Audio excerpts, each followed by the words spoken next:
Hi everyone, I'm Harry. I'm here to talk to you about the layering system.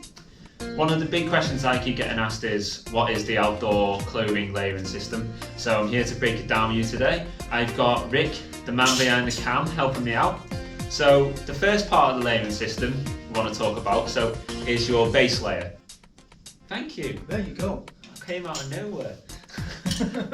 So a base layer, a lot of people get this confused. A base layer is not necessarily your skin tight, muscly gym goers tight t-shirt. It's actually the next level to your skin. So it's important in the layering system, and we're going to use layering system as in outdoor and walking, so not too extreme environments.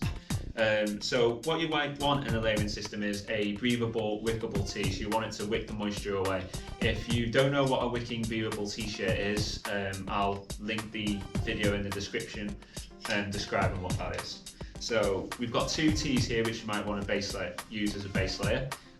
Rick has picked a few options, I've picked a few options, we've come together to pick the best ones. So my one was a standard polyester tee. So really good at wicking the moisture away, so that's the one I would usually wear as a base layer. Rick went for the merino wool base layer tee. 50-50 polyester merino wool blend t-shirt. Obviously both breathable, both wick moisture, and the merino wool doesn't hold odour and feels a bit nice on the skin. It is a bit slightly more expensive, but there's your base layers. Your other options as well, because obviously it depends on the weather and the format. You do have options of wearing like a thermal, which is like your skin tight, which are fleece lined thermal type tops. It just depends on the weather and what you're actually going to be doing. Next we'll go into your mid layers. So it's getting cold now, isn't it, Rick? Feeling it a little bit? Yeah, so t-shirts obviously aren't comfortable anymore, so now we're going to move into our mid layer. So as I was saying in the video, this is going to be your lightweight mid layers. I'm going to go for the Height and Fleece. Rick is going to go for the Serra soft shell. So next is your mid layer. So like I was saying before, always check the weather and what you're going to be doing. So your mid layer in the outdoor layering system is usually a warmth layer, and then depending on the weather outside, it will be your outer layer as well. So your mid layer, you can go for a fleece. So we've gone for the Height and Stretch Fleece here. Also link in the description if you want to have a look at the Height and Stretch Fleece properties. So the fleece is obviously gives you great warm to weight ratio, so keep you nice and warm.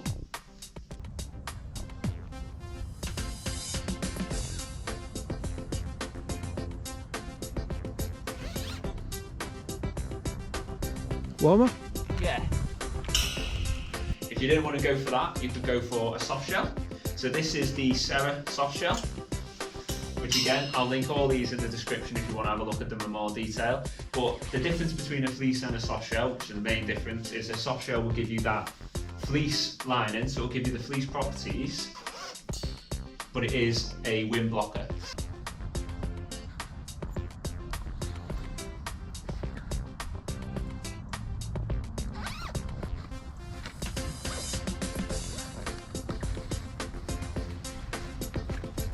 So if it's a really windy day, you might want to upgrade from a fleece to a soft shell.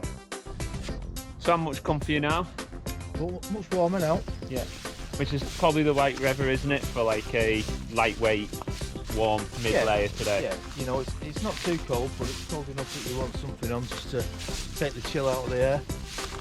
Yeah, so the fleece and the soft shell work really well for that. Yeah, ideal. Not too warm. So we'll crack on for a walk, eh? Yeah. Yeah.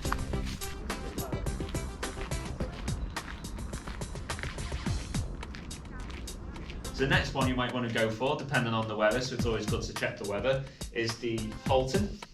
So this is a mid layer that you might want to go for if it's a really cold environment. So if you check the weather and it says like low temperatures, you might want to take something that's a little bit warmer. So this is actually one of my favourite pieces in terms of an outer, or as in terms of a mid layer, is the Halton. So it's an alpaca fill, gives you great warmth.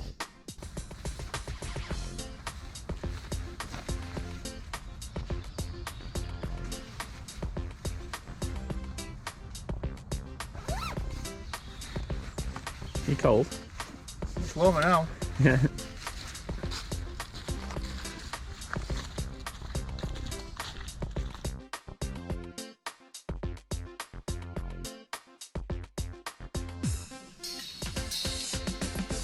option for a mid layer, which is another one of my favourite pieces, but again, you've just got to weigh up and see which one is going to be most suitable. This is kind of like it is a hybrid. It's a hybrid between an insulated and would you say a soft shell? Soft shell. Yeah, soft shell. Yeah, so it's got fleece lining to it, so it gives you that warmth. It's a soft shell, so it gives you some wind block. It's insulated on the body as well, so it keeps you nice and warm.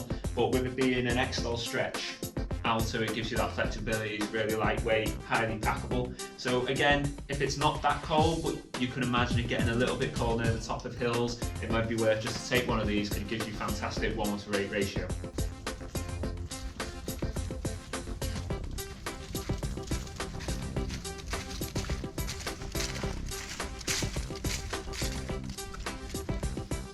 So moving away from your mid layer, we then go to your outer layer. Now your outer layer is usually a waterproof, windproof. Always. In fact, not usually, always. Always. Your outer layer is always a waterproof, windproof. And this circumstance, I picked the height and stretch in the range. So this one gives you fantastic waterproof. It's 10,000 hydrostatic head. It gives you stretch as well. And it's also a windproof, so it's also breathable, so really comfortable. So basically, if you're walking through the hills, you're very cold, say you've had your mid layer on, which could be in your Anderson or your Halton insulated, if it starts to get very windy up there, or it starts to rain, you can go into your backpack and then put on your outer layer.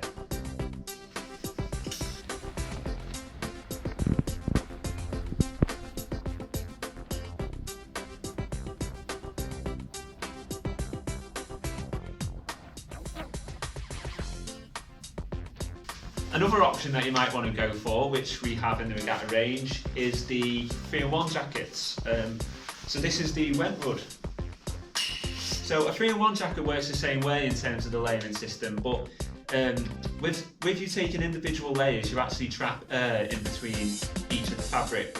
With a 3-in-1, you have the option of, obviously it comes with the mid layer, comes with the outer layer, doesn't it? And then it zips into itself. So it does give you the benefits of a mid layer and outer layer, but obviously, so to get the most benefit out of the warmth, you want to zip them both separately, whereas at the minute it's zipped into the jacket itself, so you won't be getting the full benefit of each of the layers there. I mean, the beauty of the layering system, which is why I recommend it, because we do have jackets in the range which are insulated and waterproof, so they act as your mid layer and your outer layer in one layer basically.